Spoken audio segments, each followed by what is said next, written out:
get to hear me now.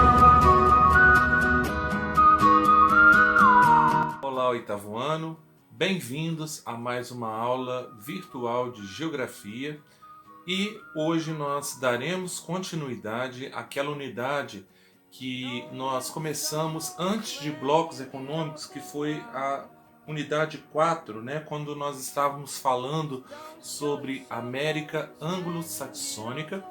E aí interrompemos, né, para falar especificamente sobre blocos econômicos, que foi a nossa última aula. Pois bem, hoje darei continuidade. A nossa matéria se encontra na página, a partir, né, da página 8, e nós estaremos falando sobre a questão da organização do espaço econômico, tá? Então a gente vai falar sobre essa organização dando ênfase aos Estados Unidos. Então, para começar, a gente vai fazer uma retrospectiva e até mesmo na questão política, né, dos Estados Unidos. A gente sabe que os Estados Unidos é a formação, na realidade, de 50 estados, sendo 48 deles contíguos, né, no caso todos ali próximos, dentro do mesmo continente, e dois afastados. Um fica depois do Canadá, bem a noroeste, que é o Alasca, e o outro é, no caso, uma ilha, né, que é o Havaí.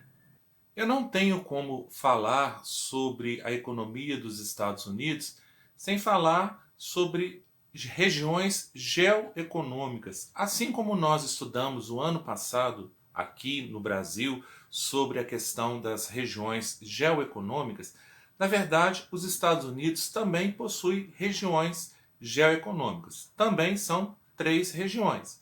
Eu tenho então, no caso, os belts. O que são belts? Gente, belts são cinturões. Na verdade, os estados se dividem para a produção de um determinado produto. Tanto o Manufacturing Belt quanto o Sun Belt, eles estão sendo produzidos, na verdade, nas regiões sul, tá? Na região nordeste e também sudoeste dos Estados Unidos. Então, dentro desses dois cinturões, tanto o Sun Belt quanto o Manufacturing Belt, eu darei destaque à questão das indústrias e, obviamente, tendo indústria, eu terei também o destaque à tecnologia. Na região centro-oeste dos Estados Unidos, eu terei então os belts voltados para a agricultura, né? São os cinturões voltados para a agricultura. No caso aí eu poderia citar até o Corn Belt, né? Corn vem aí de milho, né? Então é uma região voltada para essa questão do plantio do milho e plantio de outros produtos também cultivados ali nessa região centro-oeste. A gente observa então que é a nossa segunda região geoeconômica, que estaria voltada especificamente para a agricultura. E o meu terceiro belt, né, o meu terceiro cinturão aí, eu estaria trabalhando exatamente com aquilo que faltou, né, com a pecuária. Mas eu também darei destaque para o algodão. Tá? Então, eu posso dar exemplo aí do Cotton Belt, né, cotton de algodão. Então a gente tem essas 3 divisões aí dentro dos Estados Unidos de regiões geoeconômicas, porém o que diverge do Brasil é que todas elas são muito importantes, não estou dizendo que as do Brasil não são, mas no Brasil há uma desigualdade em questões de PIB, né? Aí nos Estados Unidos não, todas trabalham em conjunto. Na verdade, esses cinturões foram criados para que fosse organizada a questão de produção, tanto agrícola quanto da pecuária. Ah, e sim, claro, a questão da indústria também. Na verdade, quando eu trabalho com o Manufacturing Belt e o Sun Belt, que na realidade, né, a questão principal aí que eu disse, né, a questão da tecnologia, a questão das indústrias, é importante a gente entender que essas indústrias, elas se estabeleceram próximas às grandes jazidas de minerais, principalmente a questão do carvão. E é claro, né, a questão do petróleo também. Próximo ali aos Montes Apalaches e também aos Grandes Lagos, né, eu tenho ali exatamente uma região que favorece muito a questão da produção, né? Eu tenho jazidas ali, tanto de carvão quanto de ferro. E sem falar que eu tenho uma região com muita hidrografia, favorecendo assim o transporte justamente desse tipo de material, que é um material pesado. Então isso vai favorecer.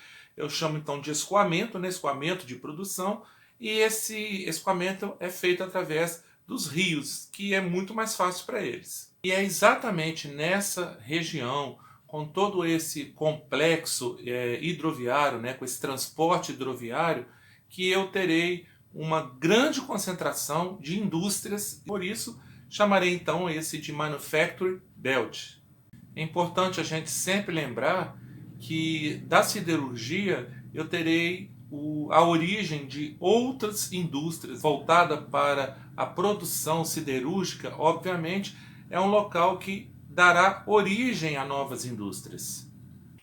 Uma vez que a gente sabe que os Estados Unidos sempre estiveram, né, presentes em relação a essa questão da produção siderúrgica, a gente tem que levar em consideração que essa região é uma das regiões mais antigas economicamente falando sobre os Estados Unidos. E toda vez que eu falo de siderurgia, eu posso já fazer uma ligação direta à questão da metalurgia.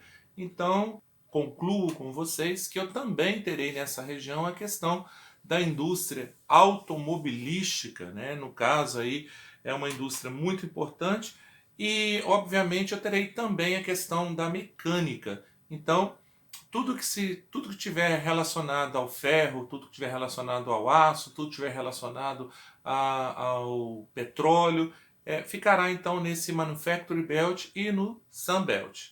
O estado do Texas, por exemplo, ele até diverge um pouquinho, porque eu tenho uma grande concentração de petróleo nessa região, mas eu tenho também a questão da produção do algodão. Tá? Então é muito interessante a gente prestar atenção em relação a essa divisão de produção econômica que cada estado produz dentro do país Estados Unidos.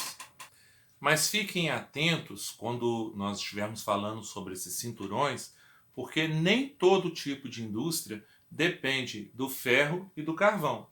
Então, existem indústrias dentro dos Estados Unidos que a sua fonte de energia é o óleo e o petróleo. Então, através do oleoduto e do gasoduto, que na verdade acaba sendo transportado com maior facilidade, algumas empresas podem escolher os seus locais de instalação de acordo com o mercado consumidor e também de acordo com a oferta de mão de obra. Quero aproveitar que eu estou falando do petróleo e lembrar que os Estados Unidos, eles são sim um grande produtor de petróleo, de gás natural, né? Todos os produtos, né, que são oriundos, né, do petróleo, né, que vêm do petróleo. Na verdade, apesar dessa situação deles serem um grande produtor, eles importam petróleo do México, eles importam petróleo da Venezuela e eles importam também petróleo do Oriente Médio. Isso acontece por duas razões bem tranquilas. Como eu já disse, muitas indústrias dentro dos Estados Unidos, na verdade, estão voltadas, né, como fonte de energia, o petróleo. Então, como esse consumo, além desse consumo industrial, eu ainda tenho o consumo das próprias pessoas, né, através dos automóveis, através da própria gasolina do posto, através de todos os derivados, né, que vêm aí da resina do petróleo, né, do lixo do petróleo, há necessidade sim de haver uma importação, porque o gasto do petróleo ele é muito maior do que a oferta que o próprio país tem, né? Na verdade, né? Aquilo que a natureza lhes oferece. Quer dizer, é um grande produtor? Mas tem a necessidade então de importar. O outro motivo está bem vinculado a esse primeiro que eu falei, a questão dos derivados do petróleo. Eu tenho que falar que os Estados Unidos eles são especialistas da refinaria do petróleo. O que eu quero dizer com isso?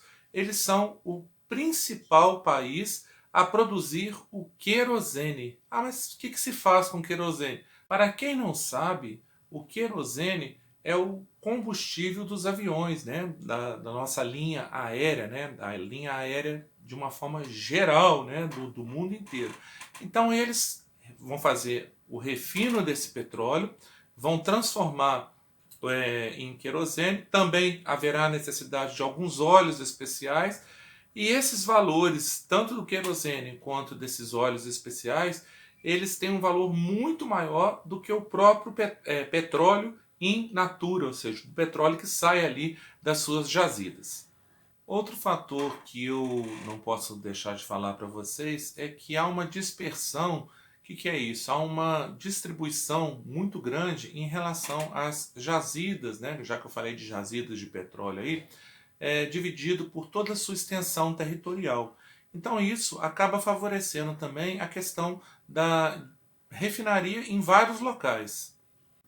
Durante a Guerra Fria, ocorreu uma situação até muito interessante em relação ao crescimento dos Estados Unidos no setor econômico, até porque, apesar da Guerra Fria ser uma guerra que não teve muito uso, né? Ali, na verdade, praticamente é por isso mesmo que se chama Guerra Fria, não teve o uso de armas, né? Mas era necessário que se estourasse aí um momento de conflito mesmo, né? Porque até então foi apenas um conflito de origem ideológica.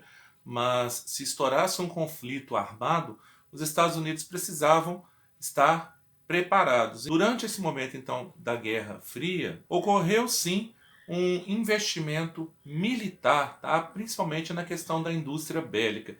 E isso se deu em indústrias que acabaram se instalando na costa oeste estadunidense.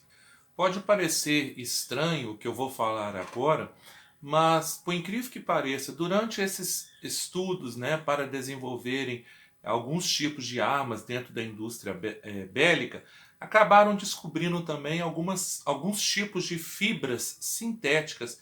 Isso aí irá, inclusive, favorecer a criação de um tecnopolo para estudo, para produção, justamente nessa parte da costa oeste dos Estados Unidos.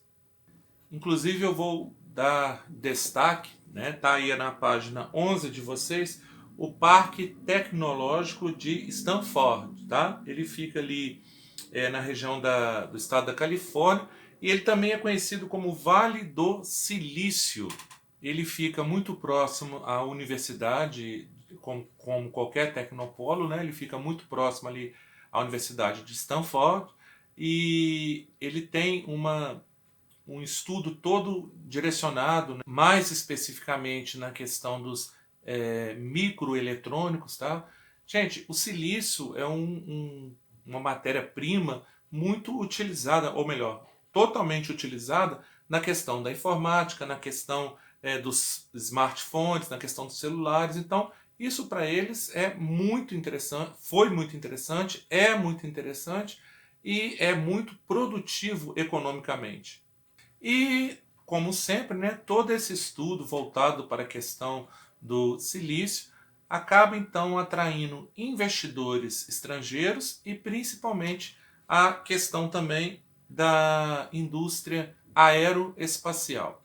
Então, fica bem clara essa situação, a questão do silício, a questão da costa oeste, a questão da questão bélica, né, dessas fibras sintéticas que foram descobertas. Então, tudo isso aí a gente está trabalhando com a costa oeste estadunidense. Eu disse no início da nossa videoaula que ali na região nordeste dos Estados Unidos a gente tinha a matéria-prima principal, a questão do carvão e a questão do ferro. Isso durante o século XIX, né, que foi uma das principais regiões, né, produtoras, e a gente chamava inclusive de cinturão industrial, né, que eu falei aí no início. Então, só que com essa descoberta do silício, com toda essa questão de estudos, com todo esse investimento que se fez na costa oeste, eles acabaram deixando aquela região como uma região abandonada, né, em relação a tudo que se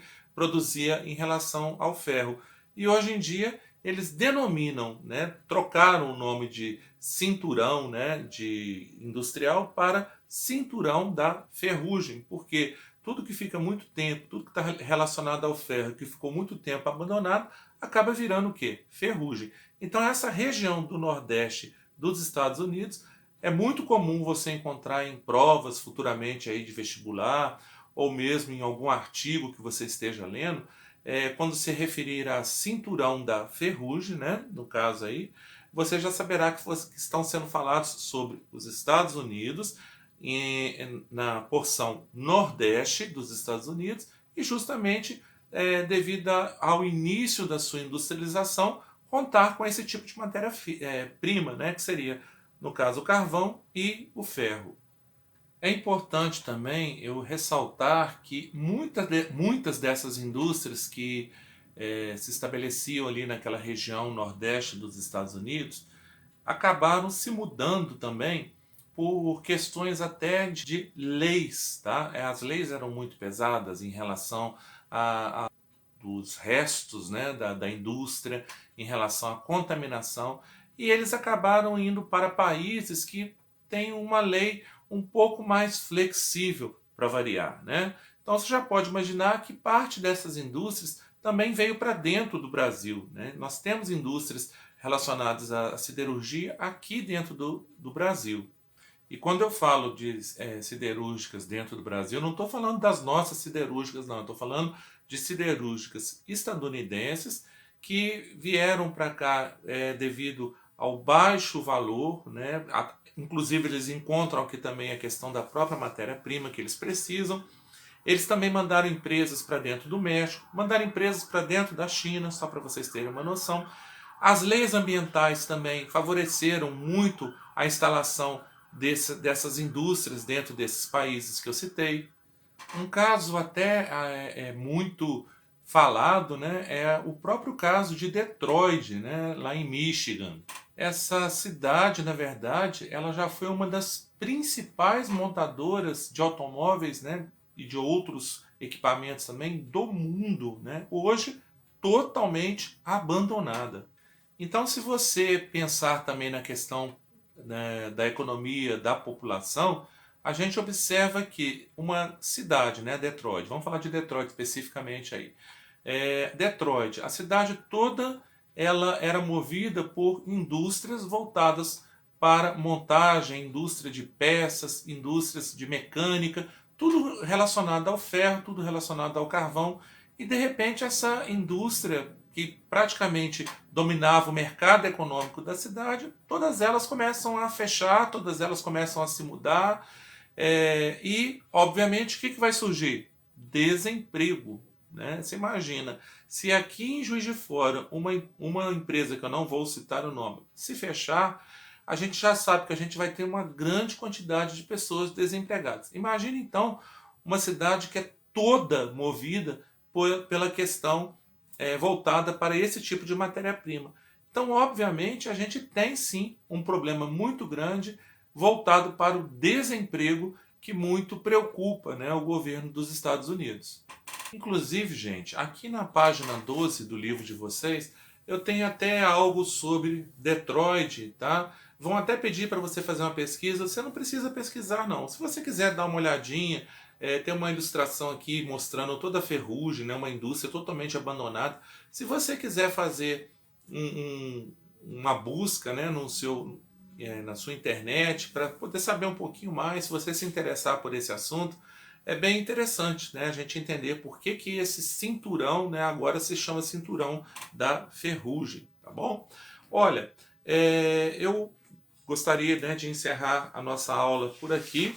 Eu tenho ainda algumas partes, principalmente sobre a agricultura, né, para poder falar sobre a questão econômica desse espaço da América anglo-saxônica, até porque também eu só falei mesmo sobre os Estados Unidos, mas eu gostaria que vocês estivessem agora sim valendo 2,5 pontos, tá? E não apenas 2 pontos, mas 2,5 pontos. Eu gostaria que vocês estivessem, sim, fazendo a atividade da página 10 e a atividade da página 11. Eu acredito que você possa fazer também da página 13. Então, página 10, página 11 e página 13, tá bom?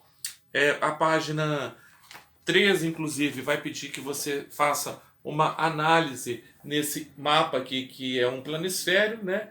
Então, é um mapa que estará falando para vocês sobre a questão do CO2, né? Na verdade, é o gás carbônico, né? Então, em toneladas, como que isso está distribuído, como que isso prejudica, de certa forma, né, toda a economia dos Estados Unidos, né? Aqui também a questão da Europa, a questão da Ásia.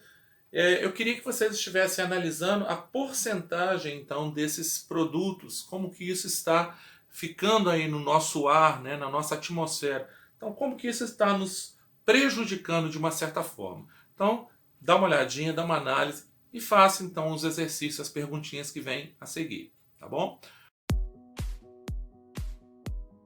Bom, o nosso conteúdo de hoje é esse. Eu espero que vocês tenham entendido. Podem fazer perguntas se quiserem, podem utilizar inclusive o próprio WhatsApp. Vocês têm meu número aí, eu também tenho o número de vocês. Então é bem tranquilo em relação a isso, tá? É um prazer sempre estar com vocês, como eu já disse no início. E eu queria aproveitar essa aula de hoje, gente. Eu não quis fazer isso de uma forma geral, né? Para não, de repente, como é que se diz, né? Desmotivar os demais. Mas olha, um dos melhores resultados que eu tive nesse bimestre, uma das maiores contribuições que eu tive em relação a trabalho, eu posso dizer que 98% de vocês contribuíram muito com as atividades, mandaram todas as atividades para mim, fizeram uma boa prova, praticamente ninguém perdeu média. Então, gente, eu fiquei muito feliz, tá? Eu sei que de repente vocês, né, se esforçaram bem mais, não sei por que motivo, mas eu fico satisfeito. Eu não quero entender o motivo, eu só quero dar parabéns, tá? Vocês brilharam muito durante esse primeiro bimestre e eu espero que vocês continuem assim. Então eu aproveito esse vídeo para dar parabéns ao 8º ano da Escola Cultura Viva do ano de 2020. E como esse vídeo irá eternizar, né, porque eu tenho certeza que o mundo inteiro tem acesso a esse vídeo, que vocês possam então estar aproveitando e sempre se dedicando, tá? Valeu aí para todo mundo, valeu mesmo, eu fiquei muito feliz e eu só tenho a agradecer a vocês, tá? Fiquem com Deus, um grande abraço e até a nossa próxima aula.